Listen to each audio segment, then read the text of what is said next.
Bom dia! E aí? Depois de um longo e doloroso inverno, eis que estamos aqui mais uma vez para conversar sobre o Brasil, né? E especialmente essa semana sobre eleições. Hoje é sexta-feira, né? Já passou um tempo aí da eleição, mas a eleição parece que não quer nos abandonar. Estou ouvindo aqui ainda rumores ali. Eu moro perto do Comando Militar do Oeste aqui, na Duque de Caxias ali em Campo Grande aqui, né? Enfim, perto do aeroporto, e fiquei ouvindo aí desde domingo aquele festival de maluquice, golpista, gente querendo dar golpe de Estado, pedindo intervenção, umas senhoras de idade já, né, um pouco esticadas ali, um pouco preenchidas, né, pelo botox e coisas do tipo, mas senhoras simpáticas, muito elegantes, de ajoelhadas em frente ao CMO, pedindo que, sei lá o que elas estavam pedindo, acho que era por, sei lá, Deus interferir e obrigar o comandante ali a botar as tropas na rua e dar um golpe de Estado e manter o Jair no governo por mais um tempo, mesmo tendo perdido as eleições. O nome disso não tem outro, é crime. Tem artigos do Código Penal, né? Para quem ainda usa Facebook, se quiser procurar lá, eu até postei um negocinho no Facebook. O Facebook diz, segundo meu filho mais velho, é cringe, né? Minha filha também fala isso, é coisa de gente mais velha. Então, enfim, não sei se todo mundo tem acesso a isso. Especialmente quem for meu aluno, né? Que aluno geralmente tem outras coisas. Mas é isso, tá lá. Eu até citei os artigos, fiz uma pesquisa, é um troço meio chato, mas fui lá e li, né, para tentar entender exatamente é, que artigo era, e é crime. Eu sabia que é crime, porque fui educado para ser um democrata. Então eu tenho conceitos muito claros. Golpe, ditadura, na lei brasileira, isso não dá para pedir isso livremente. É crime. Alguém vai ser punido? Acho que não. Acho que vão deixar passar. E esse talvez tenha sido um grande erro, porque essas maluquices golpistas começaram em 2019. Começou até antes. Eu lembro que nas manifestações do impeachment da Dilma, tinha gente lá pedindo impeachment, ok, beleza, tranquilo. Mas tinha gente, especialmente ligada ao Bolsonaro e ao Olavo de Carvalho, pedindo descaradamente intervenção militar para tirar a Dilma. Outros grupos não. O MBL, por exemplo, que eu sei que muita gente não gosta deles, mas eles fizeram uma luta política, pedido impeachment, tá, não sei o que, protesto, tudo aquilo. Mas tinha gente lá, o bolsonarismo e o olavismo estavam já em 2016, 2015, naquelas manifestações pedindo golpe de Estado, intervenção militar. Os caras ganharam a eleição em 2019 e começaram com essa ladainha. E estão até hoje nessa. Gente boa, gente inteligente, gente estudada. Isso me deixa assim, mano, não dá para conceber que gente que tenha tido a oportunidade de estudar tá nessa vibe maluca. Mas esse vídeo não é para isso. Esse vídeo é para falar de outra coisa. É sobre a eleição, porque fica essa lenda, né? Eu vi um monte de gente ofendendo o Nordeste, ofendendo o nordestino, um preconceito miserável que infelizmente não nos abandona, por mais que a gente passe o tempo e a coisa não muda, dizer que o Bolsonaro perdeu a eleição no Nordeste. Pois é, não perdeu, não foi lá, já deu tempo de ver, né? Tem gente falando isso até hoje, pô, já deu tempo de ver isso, não foi lá que o Bolsonaro perdeu, né? Pelo contrário, ele aumentou o número de votos que ele teve em relação a 2018, pouco, mas aumentou, né? Devia ter diminuído, mas não, aumentou, né? Ele aumentou, ele teve mais votos agora do que teve na outra eleição. E na outra eleição ele ganhou, né? Ele perdeu no Nordeste para o Fernando Haddad em 2018. Ele foi derrotado no Nordeste em 2018. E como que ganhou a eleição? Porque a votação dele nas outras regiões foi muito maior, superou a derrota no Nordeste. Nessa eleição, ele perdeu de novo lá. Se você olhar o percentual, é mais ou menos o mesmo, né? Mais ou menos o mesmo tanto de voto lá ele teve em 2018. Então ele perdeu aonde? Pois é, ele perdeu as eleições no Sudeste. No sul do Brasil, Rio Grande do Sul, Paraná e Santa Catarina, no Rio Grande do Sul teve uma alteraçãozinha, mas no geral, na região sul, ele ganhou. Mais ou menos igual ganhou em 18. Aqui no Centro-Oeste, Mato Grosso do Sul, Mato Grosso, mais ou menos a mesma coisa. Bolsonaro ganhou, tá, beleza, não mudou muita coisa. No Norte também não mudou muita coisa. Não teve alteração drástica em lugar nenhum, a não ser em três estados do Brasil. E não por acaso, nos 3 maiores colégios eleitorais, os 3 estados mais populosos, São Paulo, Minas e Rio de Janeiro. E foi ali que ele perdeu. Né? A diferença é gigantesca. Ele teve 11% a menos nos votos. Em 2018, ele teve, estou olhando aqui na tela, aqui, ele teve 65% dos votos do Sudeste, São Paulo, Minas e Rio. O Espírito Santo é muito pequeno para esse tipo de coisa. Né? E agora ele teve 54%. 11% a menos, né, dá um catatal de votos. Até anotei aqui. Ó. Em 2018, ele teve 28 milhões de votos na região Sudeste contra 15 milhões do Fernando Haddad. Agora, ele teve 27 milhões de votos, 1 milhão a menos, e o Lula teve 22 milhões de votos, 7 milhões a mais do que o Haddad. Então, onde é que o Bolsonaro perdeu a eleição? No Sudeste, porque a diferença não foi o quê? Agora ele teve, foi 50,9% para o Lula, né, 60 milhões de votos mais ou menos, e o Bolsonaro 49,1%, 58 milhões de votos. Pô, a diferença foi 2 milhões de votos. E essa perda que ele teve de 5 milhões de votos de 2018 para 2022 nos 3 estados do Sudeste, era só ele ter repetido o resultado. Agora, por que ele não repetiu o resultado eleitoral de 2018 em São Paulo, em Minas e no Rio de Janeiro? É nisso que esse pessoal deveria parar para refletir. Não em ficar atribuindo a culpa aos nordestinos, que votaram do mesmo jeito. O nordestino votou no Lula, no Haddad, na outra época, e continuou, agora votou no Lula. Não mudou nada no Nordeste em relação a 2018. Mudou agora, no Sudeste. Mudou em São Paulo, mudou em Minas, mudou no Rio de Janeiro. Em Minas, inclusive, se eu não me engano, o Bolsonaro... exatamente. Agora ele perdeu em Minas. Não perdeu feio, mas perdeu. Os dois tiveram 6 milhões de votos, mais ou menos, um pouquinho a mais para o Lula. Na outra eleição ele tinha ganhado em Minas. No Rio e em São Paulo, ele continuou ganhando. Né? Ele continuou ganhando. Mas, né, por uma diferença menor do que antes. Né? Bem menor do que antes. 11% a menos. É aí que está. Agora, por quê? Por que será que isso aconteceu? O que será que aconteceu no Sudeste que fez Bolsonaro perder? Quando você vai olhar de perto esses números, a maior parte das derrotas do Bolsonaro no Sudeste estão nas grandes cidades, né? Especialmente São Paulo. São Paulo é uma cidade que, aliás, o Lula ganhou em São Paulo, capital. Né? Você vai ver as periferias, as zonas mais carentes, as zonas mais pobres. E isso tudo tem um monte de explicações. Há várias explicações para isso, né? Mas posso citar várias aqui. Ele perdeu também em áreas de classe média, eleitores tipos da Simone Tebet votaram no Lula. Agora, por que ele perdeu a classe média? Vou dar 2 palpites aqui que provavelmente estão corretos. Um deles, a defesa descancarada do armamento sem controle. Porque criou-se uma lenda no Brasil de que armas eram proibidas pelo Código. Não eram proibidas. O Estatuto do Desarmamento não proíbe as pessoas de terem armas. Ele só criou regras. São regras duras, regras rígidas, mas eu acho que as regras para se ter armas devem ser duras e devem ser rígidas. Não se pode simplesmente sair distribuindo arma aí, porque o cara tem uma carteirinha lá, um cadastro, não sei como é que faz isso. Mas o negócio lá, eu sou caçador. Caçador do que, meu amigo, no Brasil? Mas enfim, quase tudo, o bicho é protegido, você vai caçar o quê? São poucas opções. O cara é caçador, vai lá e compra 5 armas. Aí vai ver que arma é. Arma de caça? Não. O cara comprou uma pistola 9mm. Vai caçar o que com isso? Então, pois é. Esse festival de liberações aí por meio de decretos de armamentos, isso afeta muita gente. Tem gente que não concorda com isso.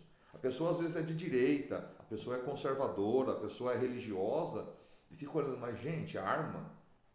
Sério que isso é uma solução para o Brasil? Isso vai resolver alguma coisa no Brasil? Né? Imagina uma mãe de periferia, porque uma coisa é filho de playboy, né? Playboy armado lá na sua caminhonete, tá, não sei o que, passear pela cidade armado. Ó, que legal. Dar uns tiros aí em clube de tiro. Arma já é um troço caro. participar de clube de tiro, você tem que comprar munição. É tudo caro, tudo difícil. Então o playboy, beleza, compra lá a sua arma, vai para o clube de tiro, exibe, né, a sua macheza para os amigos, ó, sou poderoso aqui, eu, minha caminhonete, minha arma.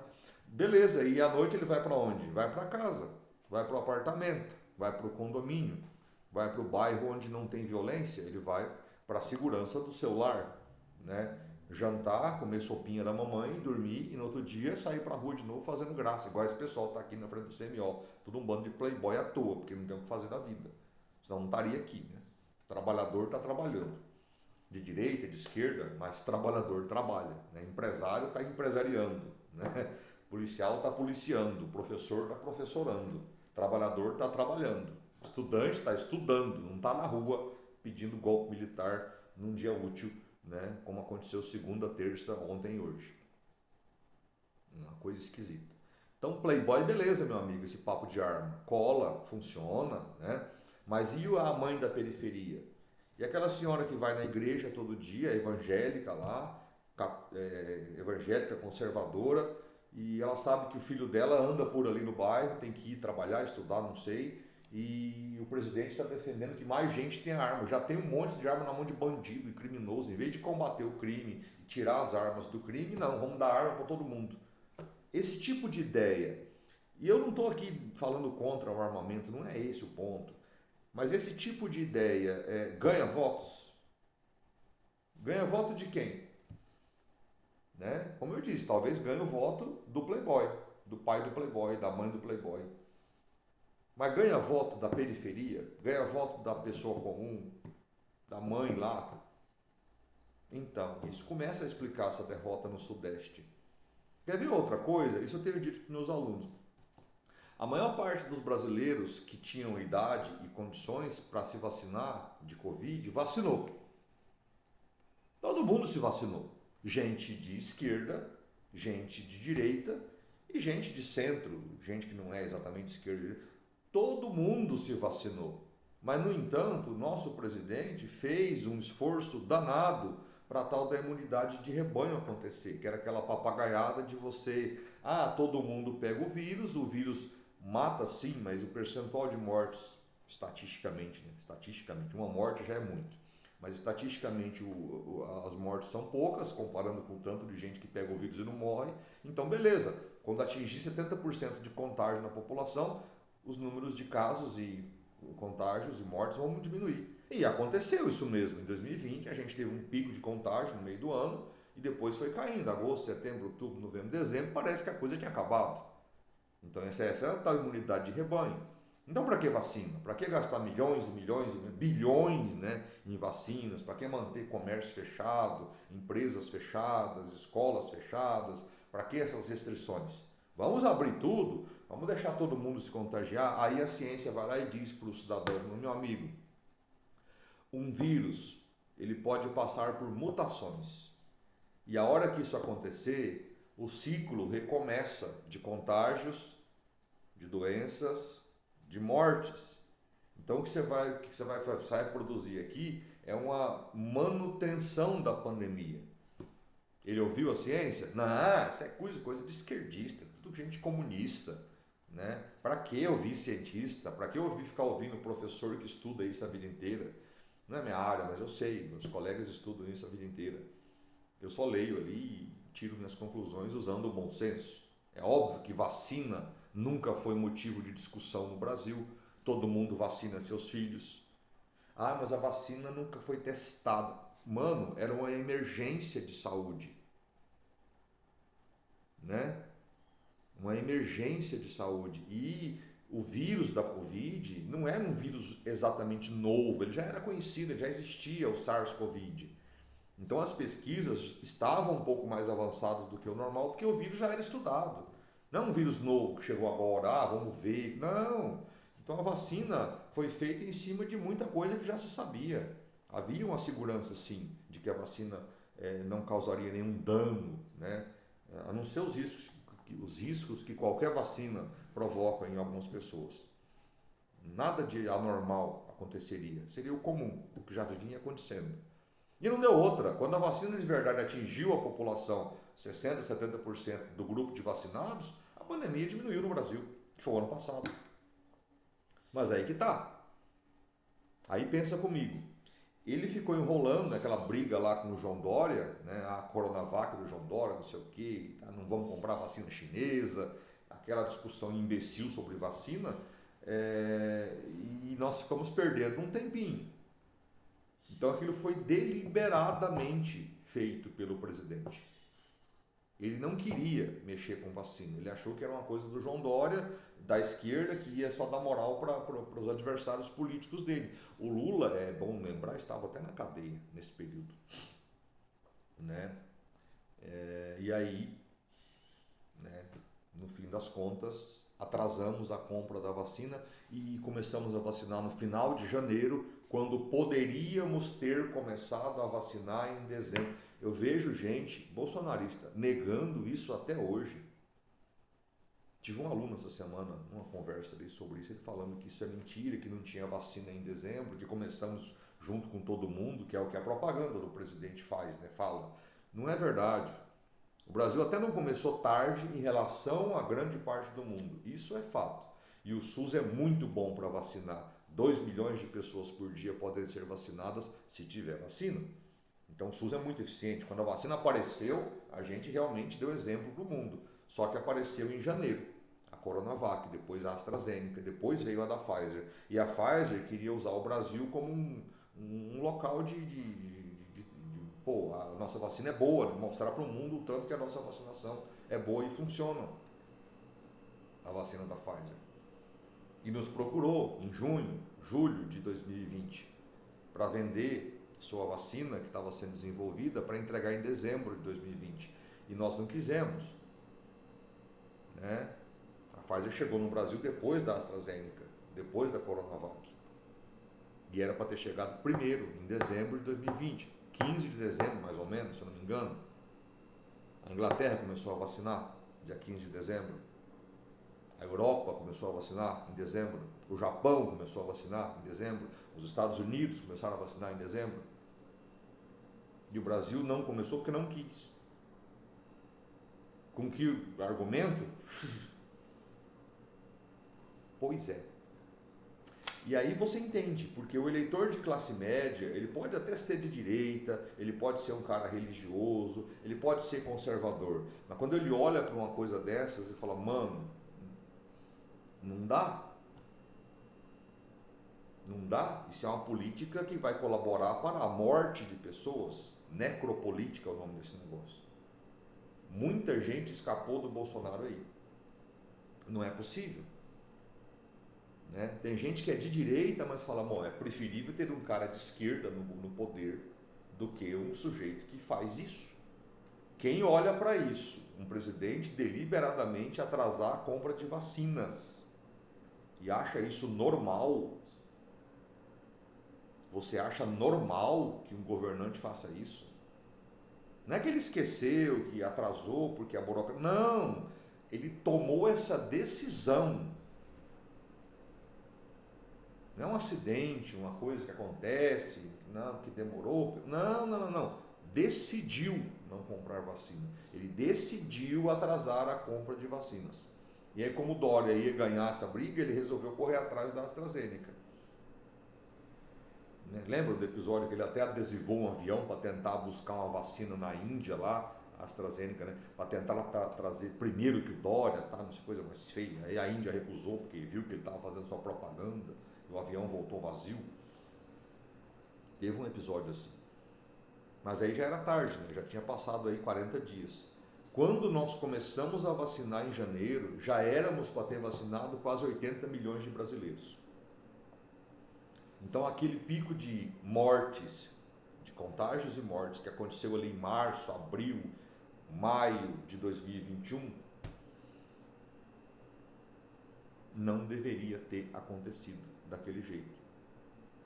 Milhares e milhares de contágios não deveriam ter acontecido em março, abril, maio, junho, julho de 2021. E obviamente milhares e milhares de mortes não precisaria ter acontecido em 2021 por uma decisão Isso não é nem negligência, não é falha, não é nada disso. É uma decisão, aquilo foi pensado e planejado para acontecer daquele jeito. Se você acha isso normal, olha, sinto muito, mas há um problema aí com a sua bússola moral. Morte, sofrimento, doença, contágio, é disso que estamos falando. Ele decidiu isso. Isso explica perder 5 milhões de votos no Sudeste a menos do que teve em 2018. É impressionante que isso não tenha perdido votos aqui no Mato Grosso do Sul. É engraçado, porque a população do Mato Grosso do Sul foi um exemplo na vacinação. Foi muito bem feito aqui a vacinação. O governador chegava, o Geraldo Rezende, que era o secretário, né, distribuía rapidamente, vacinava, tá, não sei o que. Foi muito interessante o nosso trabalho. É engraçado que toda a população sul-mato-grossense, na maioria absoluta dela, vacinou, beleza, ok. E viu o presidente fazer isso e ainda votou nele. Ele ganhou a eleição aqui. Por quê? Não sei. Como eu brinco às vezes, né? Eu brinco não, que isso é sério. Eu acho que os professores andaram falhando, porque a gente devia ter ensinado os nossos alunos a pensar logicamente, pensar com competência. Que tipo de lógica é essa? Que aceita que um presidente faça isso e ainda continua votando nele. A questão não é ser de direita, não. Direita tá ok, tranquilo, de boa. Eu convivo muito bem com a direita e com a esquerda. A questão é entender isso. Falei, que lógica é essa? Né? Necropolítica é o nome desse negócio. Isso explica a derrota. Isso, aliás, a derrota é merecida. Né? Tem outros problemas nesse governo, mas esses dois aí acho que já resolvem bastante. Mães pobres de periferia, cujos filhos perambulam pelo bairro e o presidente defende que mais gente esteja armada. Imagina o medo de uma mãe de perder um filho. Né? Já tem os bandidos, os criminosos normais. Né? Vai ter mais gente. Domingo, numa comemoração da vitória do Lula, um sujeito atirou num homem, matou, acertou uma criança que foi para o hospital, morreu ontem, inclusive. Que o cara ficou nervoso. E por acaso ele tinha esse negócio de CAC aí, sei lá, caçador, atirador, ele tinha 2 pistolas, um monte de munição. Ele ficou nervoso, né, no momento ali, e matou alguém. É disso que se trata. Essa proliferação desordenada, descontrolada de armamento. Eu sou a favor das armas, mas para gente que deve sim usar com responsabilidade. Não é para todo mundo, igual o presidente defende.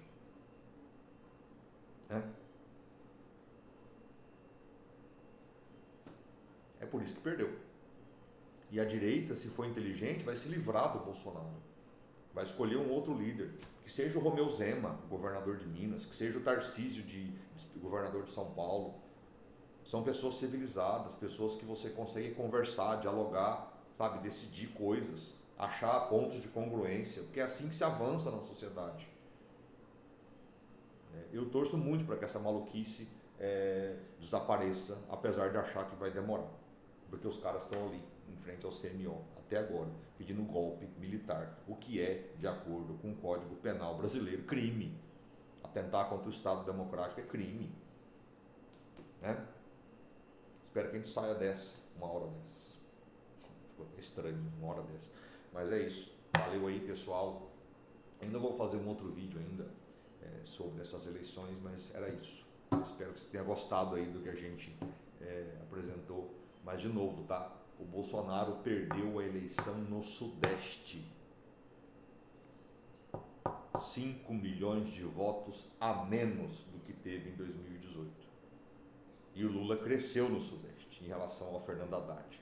No Nordeste foi tudo igual, no Sul foi tudo igual, no Centro-Oeste foi tudo igual a 2018. No Norte foi igual a 2018. Mudou no Sudeste. Mudou em São Paulo, mudou em Minas, mudou no Rio de Janeiro. Foi ali que ele perdeu. Em Minas ele perdeu de verdade, até virou, né? O Lula ganhou em Minas. São Paulo e Rio de Janeiro, o Lula só aproximou. Mas é isso. Valeu aí, obrigado pela audiência, né, pela paciência. Até mais, até outra hora. Forte abraço aí.